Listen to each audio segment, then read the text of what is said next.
Le temps de l'info se poursuit. Les États-Unis menacent de conséquences importantes. Des missiles made in Iran feront-ils bientôt partie de l'arsenal de l'armée russe en Ukraine? Selon les révélations de plusieurs médias américains depuis ce week-end, oui, Washington aurait alerté les alliés européens. Téhéran aurait déjà envoyé des missiles de moyenne portée réceptionnés par les Russes dans un port, le port de la mer Caspienne, un port de la mer Caspienne. On écoute ses premiers mots côté américain. Regardez. Nous sommes incroyablement alarmés par ces informations. Tout transfert de missiles balistiques iraniens à la Russie représenterait une escalade spectaculaire dans le soutien de l'Iran à l'agression de la Russie contre l'Ukraine. Nous avons été clairs, comme l'ont été nos partenaires lors des sommets du G7 et de l'OTAN, sur le fait que nous sommes prêts à enclencher des conséquences importantes. Pour en parler, nous sommes toujours avec François Clémenceau qui s'est réveillé, je le rappelle, très tôt. Donc je remercie beaucoup d'être avec nous. Xavier de Giacomoni, merci de nous avoir rejoints. Et merci Magali Barthez également, ravie de vous retrouver. Vous êtes donc éditorialiste international LCI. Juste sur les détails, on ne sait pas quand, combien sur le type d'armes livrées. Est-ce qu'on a plus de détails? Alors il y a quand même des informations, notamment dans la presse anglo-saxonne, sur ces fameux missiles. On parle d'une livraison de 200 missiles iraniens tout début septembre justement qui aurait été donc livrés par l'Iran, qui aurait traversé la Caspienne pour arriver jusqu'en Russie. C'était manifestement le 4 septembre. Et bien dans la foulée, Washington a réuni des ambassadeurs de ses alliés à Washington pour leur dire que les informations étaient vraiment très crédibles. D'où ces déclarations là du porte-parole du département d'État. Nous sommes incroyablement alarmés. Ce qui montre bien que les informations que les Américains ont l'air très solides. On parle aussi d'instructeurs iraniens qui seraient justement arrivés en Russie aussi pour aider les Russes à se former sur ces missiles, qui sont des missiles en fait de courte portée, environ une centaine de kilomètres, mais qui peuvent être utilisés évidemment très rapidement sur le front. Comme on dit, FAT 360. Ukrainien. Voilà, c'est ça. Et on sait quand même tous les ravages qu'ont fait ces fameux drones Shahed, ces drones iraniens, et qui ont quand même permis à la Russie de reprendre la main sur le front ukrainien. Il y avait aussi, les Américains aussi parlaient de livraison de munitions, mais là on passe vraiment un cap supplémentaire avec ces missiles balistiques qui, encore une fois, vont être utilisés très prochainement, certainement, sur le front de l'Ukraine. Oui, qu'on comprenne bien l'importance de ces missiles. Les drones, on savait.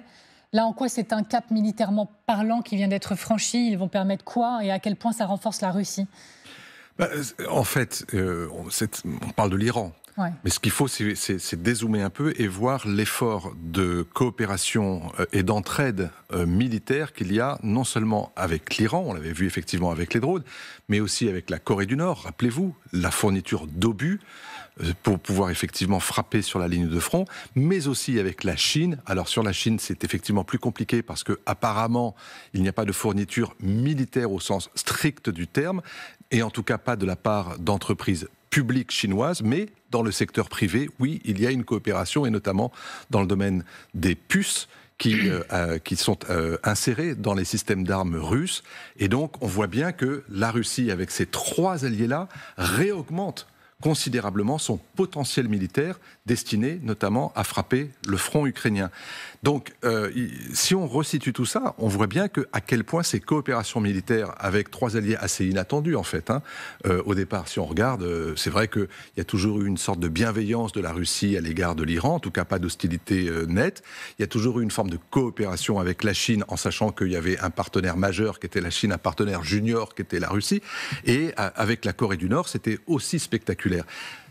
La menace est donc plus forte. Et regardez ce qui s'est passé ce week-end à Londres, où pour la première fois, en public, les deux patrons des services de renseignement britanniques et américains ont dit à quel point cette alliance des quatre augmentait spectaculairement le potentiel de dangerosité de la Russie.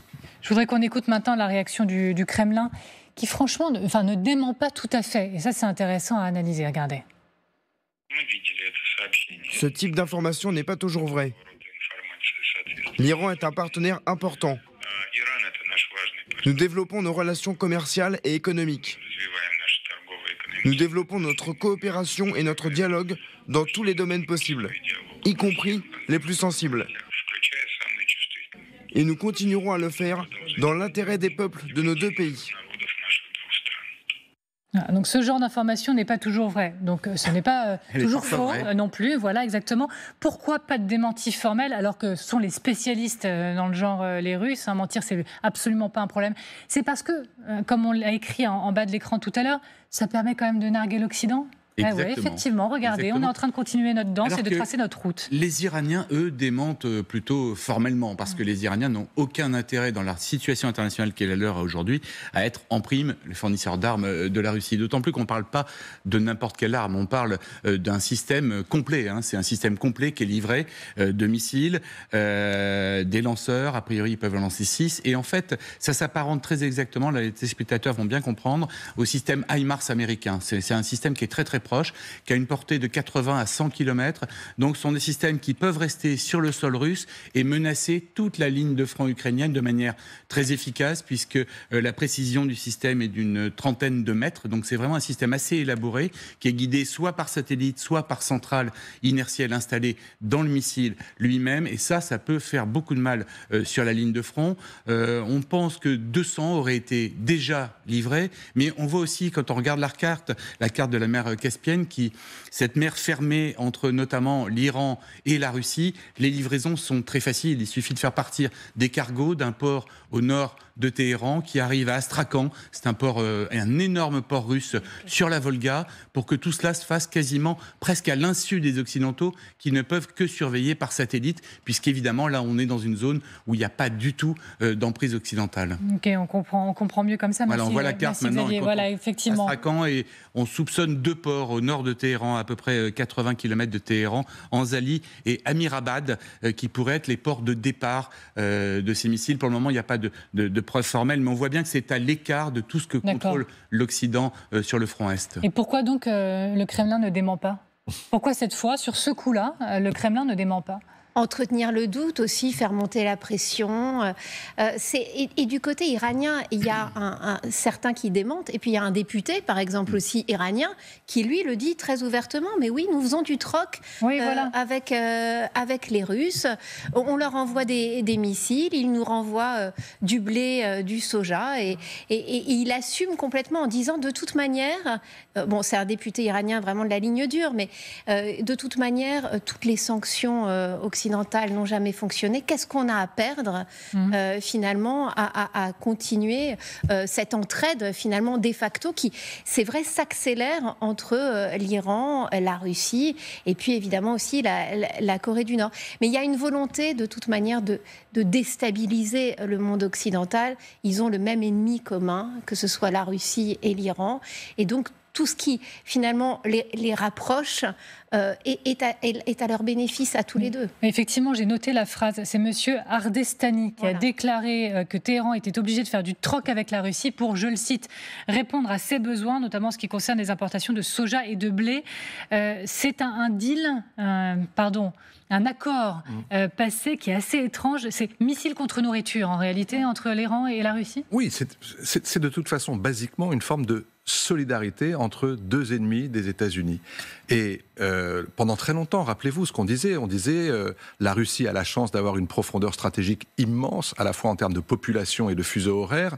L'Ukraine n'a pas de profondeur stratégique, si ce n'est à travers ses propres alliés. Et donc les Russes disent, puisque vous avez des alliés qui vous fournissent des armes, pourquoi est-ce que nous, on n'aurait pas des alliés qui nous fournissent également des armes, pour être dans un rapport, j'allais dire, d'égalité, alors que vous le savez, ce rapport est fondamentalement inégal. Mais là, c'est une inégalité qui s'accroît.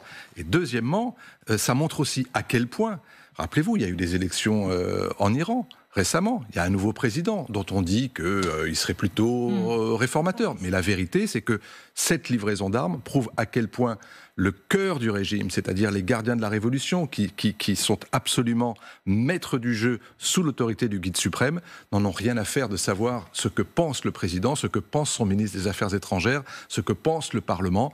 C'est coopération avec la Russie, elle s'installera autant que les gardiens de la Révolution la jugeront nécessaire. Alors, on a l'habitude d'essayer de mesurer les niveaux d'inquiétude ensemble. Là, on a quand même l'impression que l'inquiétude, elle est sévère, elle est très sérieuse. Peut-être même plus que quand parfois on commente le nucléaire, où chacun, on sait qu'on est dans une grammaire. Là, le mot escalade, on sent qu'il n'est pas utilisé gratuitement et qu'il y a quelque chose qui est en train de se passer. Du côté des États-Unis, le porte-parole du Conseil de sécurité nationale, dans un communiqué, dit tout transfert de missiles balistiques iraniens à la Russie représenterait une escalade dramatique de soutien de l'Iran à la guerre d'agression de la Russie. Du côté de l'Union européenne, nous examinons la question avec les États membres. Si elle est confirmée, cette livraison représenterait une escalade matérielle importante dans le soutien, etc. Le mot escalade, derrière les mots. Oui. Quelles conséquences? Quels actes? Sanctionner l'Iran? On a juste le rappel que si vous mettez à la place des mots soutien de l'Iran à la Russie, vous mettez soutien des États-Unis à l'Ukraine, vous obtenez également quasiment mot pour mot les communiqués qui sont faits par la Russie à propos des livraisons d'armes occidentales à l'Ukraine. Je ne dis pas ça pour les mettre sur un pied d'égalité, je dis juste que ça montre à quel point les deux pays protagonistes dans cette guerre ont besoin d'alliés, ont besoin de soutien. La Russie seule ne peut pas réussir à gagner cette guerre, l'Ukraine seule ne peut pas y parvenir non plus. Ça, c'est la réalité. Et est-ce que c'est une escalade ? Bien sûr, c'est une escalade, mais exactement de la même façon que lorsque les alliés apportent leur soutien à l'Ukraine, c'est une forme d'escalade. Et on a longtemps dit, vous savez, est-ce qu'il y a des lignes rouges, est-ce qu'il n'y a pas de lignes rouges ? Et les Occidentaux disent, mais regardez, il n'y a pas de ligne rouge. La preuve, on fournit, on augmente, on accroît le potentiel offensif de l'Ukraine. L'Ukraine va même jusque sur le sol russe avec sa propre infanterie et Moscou ne répond pas par une escalade supplémentaire. Sauf celle-là. Alors, pardon d'être un peu verbeuse, mais les mots ont tellement d'importance. L'Union européenne, toujours, la position unanime des dirigeants européens a toujours été claire. L'Union européenne répondra rapidement et en coordination avec ses partenaires internationaux, y compris en prenant de nouvelles et significatives mesures restrictives à l'encontre de l'Iran. Mais bon, ok, les mots. Derrière, quels actes? L'Iran déjà ultra sanctionné. Que peut-on faire de plus? Le problème, c'est que l'Iran est sanctionné depuis des décennies et qu'on voit bien finalement à quel point, oui, ça a complètement étouffé l'économie iranienne, mais comme on le disait à l'instant, elle arrive à contourner une partie des sanctions en se trouvant de nouveaux alliés. Donc il y a beaucoup d'alarmisme. C'est vrai que je trouve les mots, en effet, montrent l'immense inquiétude des Occidentaux sur ce cap qui est en train d'être franchi. Le problème, ce sont quand même les moyens ensuite de rétorsion à prendre. Et c'est vrai que là, on manque cruellement de prise sur ce régime iranien qui est de toute manière lancé dans une fuite en avant et sur lequel on a très peu de moyens de pression. Et la fuite en avant de Poutine, on peut en parler aussi. C'est de quoi? C'est la CIA et le MI6 qui ont dit lors d'une rencontre publique que Poutine va continuer à faire des coups d'éclat. Oui, mais l'accord avec l'Iran, on ne sait pas exactement ce qu'il y a dedans. Ce fameux troc, aujourd'hui, on parle de nourriture, on parle de blé, on parle de céréales. Mais à une autre époque, il n'y a pas si longtemps, on parlait d'autre chose. On parlait de transfert de technologie nucléaire.